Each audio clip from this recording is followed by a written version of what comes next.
ನಮಸ್ಕಾರ ವೀಕ್ಷಕರೇ, ನೀವು ನೋಡ್ತಾ ಇದ್ದೀರಿ ಸುಮನ್ ಟಿವಿ ಕನ್ನಡ. ನಾನು ಅನಿತಾ ಗೌಡ. ವೀಕ್ಷಕರೇ, ಇವತ್ತು ನಾವು ಲವ್ ಬಾಂಬಿಂಗ್ ಬಗ್ಗೆ ಮಾತನಾಡೋಣ. ಇದೇನಿದು ಲವ್ ಬಾಂಬಿಂಗ್? ಪ್ರೀತಿ ಮೇಲೆ ದಾಳಿ ಅನ್ಕೋತೀರಾ? ಅಲ್ಲ. ಲವ್ ಬಾಂಬಿಂಗ್ ಅಂದರೆ ನಮ್ಮ ಜೆನ್ಸಿಗಳಿಗೆ ಬಹಳಷ್ಟು ಚಿರಪರಿಚಿತವಾಗಿರ್ತಕ್ಕಂಥ ಒಂದು ಪದ. ಲವ್ ಬಾಂಬಿಂಗ್ ಅಂದರೆ ತೀವ್ರವಾಗಿ ಪ್ರೀತಿಸೋದು, ಬಹಳಷ್ಟು ಪ್ರೀತಿಸೋದು, ನೀನಿಲ್ಲದೆ ನಾನಿಲ್ಲ ಅನ್ನೋಷ್ಟು ಪ್ರೀತಿಸೋದು. ಈಗ ಪ್ರೀತಿ ಮಾಡಿಸ್ಕೊಳ್ಳೋರಿಗೆ ಅನಿಸುತ್ತೆ, ಅಬ್ಬಾ ಇವ್ರು ನನ್ನನ್ನು ಎಷ್ಟು ಪ್ರೀತಿಸ್ತಾರಲ್ಲ, ನಾನಿಲ್ಲ ಅಂತ ಹೇಳಿದ್ರೆ ಇವರೇ ಇಲ್ಲ.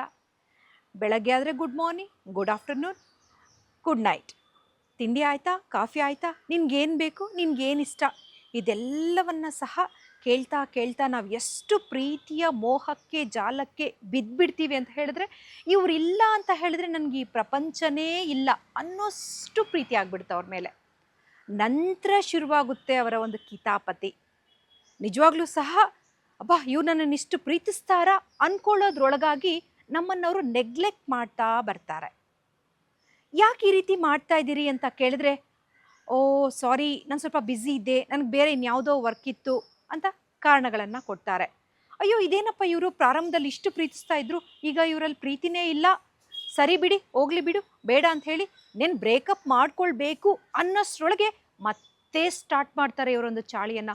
ಐ ಆಮ್ ಸೋ ಸಾರಿ, ನಾನು ಏನೋ ಬ್ಯುಸಿ ಇದ್ದೆ, ನಾನು ನಿನ್ನನ್ನು ಅಷ್ಟು ಪ್ರೀತಿಸ್ತೀನಿ, ಇಷ್ಟು ಪ್ರೀತಿಸ್ತೀನಿ, ನೀನಿಲ್ಲ ಅಂತ ಹೇಳಿದ್ರೆ ನಂಗೆ ನಿದ್ದೆನೇ ಬರಲ್ಲ. ಮತ್ತೆ ಮೋಹದ ಜಾಲಕ್ಕೆ ಪ್ರಿಯತಮನನ್ನು ಅಥವಾ ಪ್ರಿಯಕರನನ್ನು ಬೀಳಿಸ್ತಾರೆ. ಸೊ ಈ ರೀತಿ ಪ್ರೀತಿ ಮೇಲೆ ದಾಳಿ ಮಾಡೋದು, ಈ ರೀತಿ ಪ್ರೀತಿಸೋದನ್ನು ಲವ್ ಬಾಂಬಿಂಗ್ ಅಂತ ಕರೀತಾರೆ. ಖಂಡಿತವಾಗ್ಲೂ ಸಹ ಇವತ್ತಿನ ದಿನದಲ್ಲಿ ನಾವೆಲ್ಲರೂ, ನಮ್ಮ ಯಂಗ್ಸ್ಟರ್ಸ್ ಕೂಡ ನಿಜವಾದ ಪ್ರೀತಿ ಕಡೆ ಗಮನ ಹರಿಸಿ, ನಮ್ಮ ಕೆಲಸಗಳನ್ನು ಮುಗಿಸಿ, ನೀವೇನು ಜೀವನದಲ್ಲಿ ಅಚೀವ್ ಮಾಡಬೇಕು ಅಂತ ಇದ್ದೀರೋ ಅದನ್ನು ಮಾಡಿ, ನಂತರ ಪ್ರೀತಿ ಮಾಡಿ. ಪ್ರೀತಿ ಮಾಡೋದು ತಪ್ಪಲ್ಲ, ಆದರೆ ಸರಿಯಾದ ಪಾರ್ಟ್ನರನ್ನು ಹುಡುಕಿ ಪ್ರೀತಿ ಮಾಡೋದು ಸರಿ.